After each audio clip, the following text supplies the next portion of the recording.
Mengenal Kopaska, pasukan bertopeng seram yang dibentuk oleh Soekarno.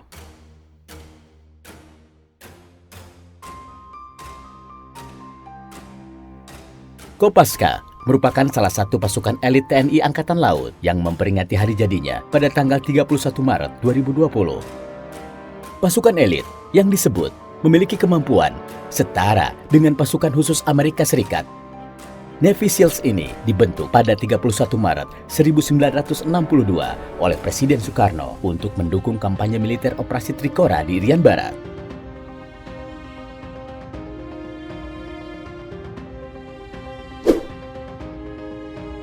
Operasi Trikora. Operasi Trikora adalah konflik 2 tahun yang dilancarkan Indonesia untuk menggabungkan wilayah Irian Barat. Saat ini, Kopaska terbagi menjadi 2 komando, Satuan Pasukan Katak Armatim di Surabaya dan Satuan Pasukan Katak Armabar di Pondok Dayung, Jakarta Utara.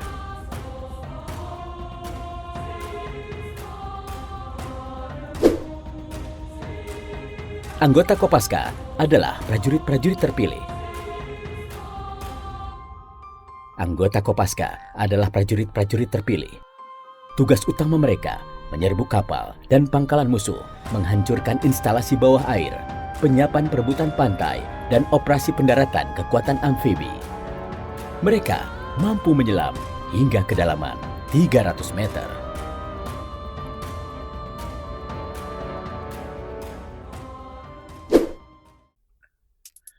Berawal dari kekaguman Soekarno, Kopaska dibentuk untuk Operasi Trikora. Semboyan Kopaska adalah Tanhana Wihna Tansirna yang memiliki arti tak ada rintangan yang tak dapat diatasi. Pasukan khusus TNI Angkatan Laut Indonesia ini sudah sangat dikenal hingga ke kancah internasional, termasuk pasukan elit dengan penampilan paling seram.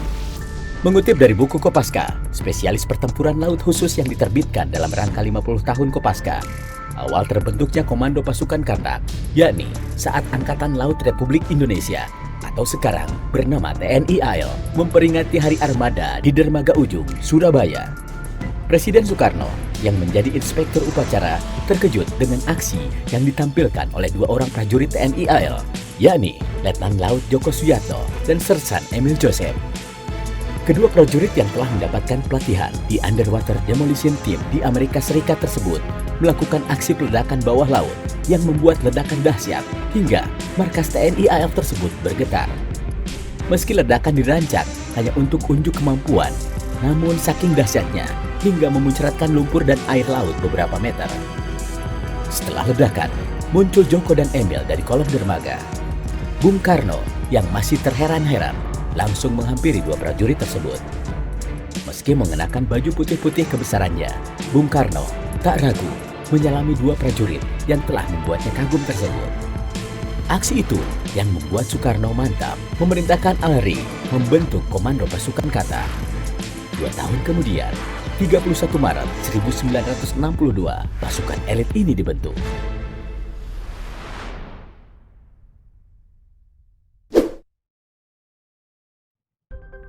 Syarat menjadi anggota Kopaska. Calon Kopaska atau siswa pendidikan Komando Pasukan Katak di Kopaska harus melalui berbagai tahapan pendidikan seperti tes ketahanan air, psikotes khusus, tes kesehatan khusus bawah air, dan berbagai tes jasmani lainnya. Proses pendidikan Kopaska dilakukan selama 10 bulan.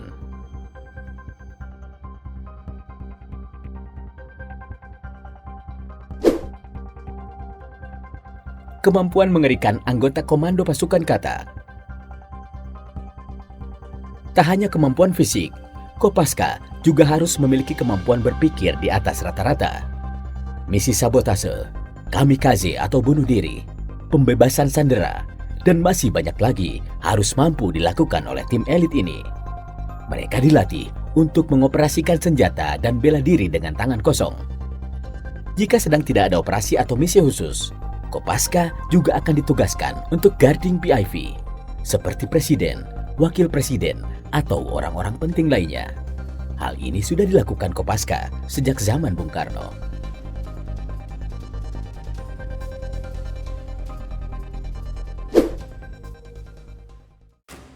pasukan dengan topeng menyeramkan di dunia.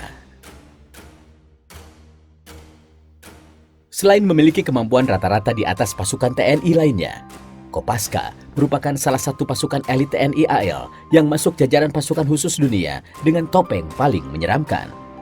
Mengenakan baret merah layaknya komando pasukan khusus TNI AD, prajurit Kopaska semakin garang dengan topeng tengkorak yang mereka gunakan saat sedang beraksi.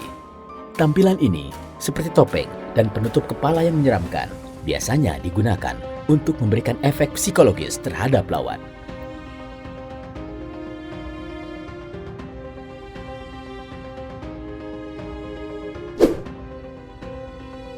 Operasi mencengangkan yang telah dijalani oleh Kopaska. Kopaska merupakan satu di antara pasukan elit yang telah berpengalaman di medan pertempuran demi tegaknya NKRI.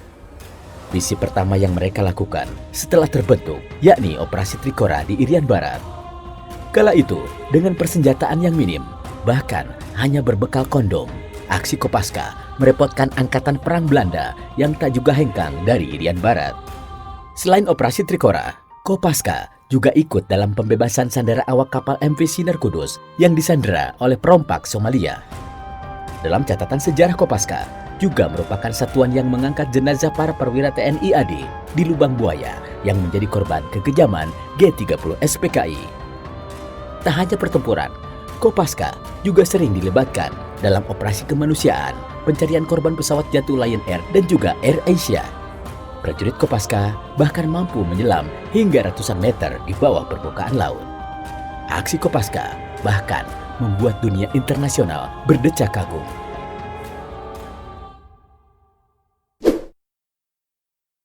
Itulah Kopaska, pasukan bertopeng seram yang dibentuk oleh Soekarno. Jangan lupa like, share, subscribe channel ini. Terima kasih. Sampai jumpa di video berikutnya.